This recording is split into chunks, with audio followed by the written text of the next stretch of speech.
Let's mic, देश का मिजाज, वेस्ट।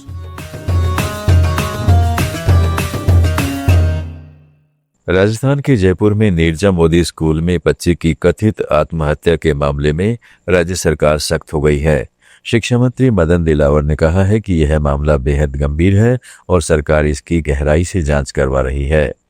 हमने 5 सदस्यीय टीम बना दी है। तथ्यों के आधार पर आगे का निर्णय सरकार करेगी।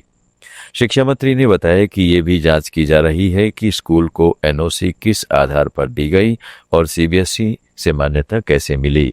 सीबीएसई के अधिकारियों से बातचीत हुई है, वे भी जांच करेंगे। राजस्थान पुलिस विभाग में बड़ा फेरबदल किया गया है। पुलिस महानिदेशक राजीव शर्मा ने 180 राजस्थान पुलिस सेवा अधिकारियों के तबादले के आदेश जारी किए हैं। जयपुर पुलिस कमिश्नरेट में कई अहम पदों पर बदलाव हुआ है।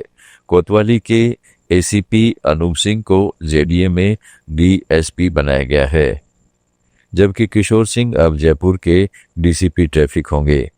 मुकेश कुमार जोशी को जम्मू और रामगढ़ का सर्किल ऑफिसर बनाया गया है और सोचन वर्मा को एसीपी ट्रैफिक ईस्ट की जिम्मेदारी मिली है। शास्त्री नगर के एसीपी शिवरतन गोदारा अब बीकानेर शहर में तैनात होंगे। वहीं बहरोड की सीओ कृतिका यादव को पुलिस मुख्यालय में डीएसपी सिविल राइट्स के पद पर नियुक्त किया गया है। राजस्थान पुलिस ने बीकानेर में इंदौर से आ रही एक स्लीपर बस से हथियारों की खेप बरामद की है। बीचवाल थाना पुलिस ने बस की तलाशी के दौरान सीटों के नीचे छिपाए गए 4 देसी पिस्टल और 33 जिंदा कारतूस जब्त किए हैं।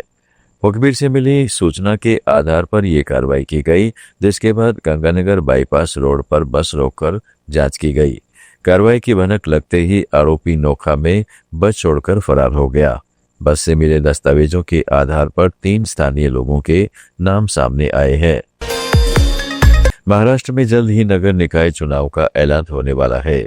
कई सालों से ओबीसी आरक्षण और वार्डों की अवसंरचना को लेकर अटके ये चुनाव अब अगले हफ्ते से शुरू होंगे। पहले चरण में 246 नगर पंचायतों और 42 नगर पालिकाओं के लिए तारीखें तय की जाएंगी। चुनाव आयोग 3 चरणों में मतदान कराने की तैयारी में है।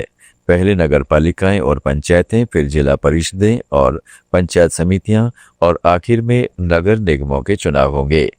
सुप्रीम कोर्ट ने स्थानीय निकाय चुनाव 31 जनवरी 2026 तक कराने की डेडलाइन दी है। ईवीएम की कमी पूरी करने के लिए आयोग ने मध्य प्रदेश सरकार से समझौता किया और 50,000 नई मशीनें खरीदी हैं। कुल 336 निकायों के लिए होने वाले ये चुनाव महाराष्ट्र की राजनीति में नए समीकरण तय कर सकते हैं। गोवा में परसकड़े गोलीकांड मामले में पुलिस ने 2 आईआरबी पुलिस कर्मियों सहित 5 लोगों को गिरफ्तार किया है। गिरफ्तार आरोपियों में निहाल, आशीष, आकाश, ऋषिकेश और गंगाराम महाले शामिल है। बताया जा रहा है कि दोनों पुलिस कर्मियों के कुछ कुख्यात गिरोह से ही संबंध रहे हैं। विपक्ष के नेता यूरी अलेमाऊ ने कहा है कि गोवा सरकार ने पुलिस थानों को गुंडा गैंग में बदल दिया है।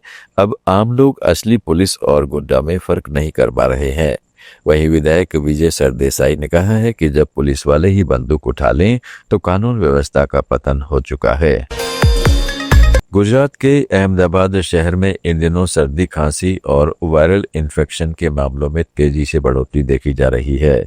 सोलो सिविल अस्पताल में सिर्फ एक हफ्ते में 13,145 ओपीडी दर्ज की गई है, जिनमें से 913 मरीजों को भर्ती करना पड़ा। डेंगू के 217 सैंपलों में से 50 पॉजिटिव पाए गए हैं, जबकि मलेरिया के 512 और चिकनगुनिया के 8 केस सामने आए हैं।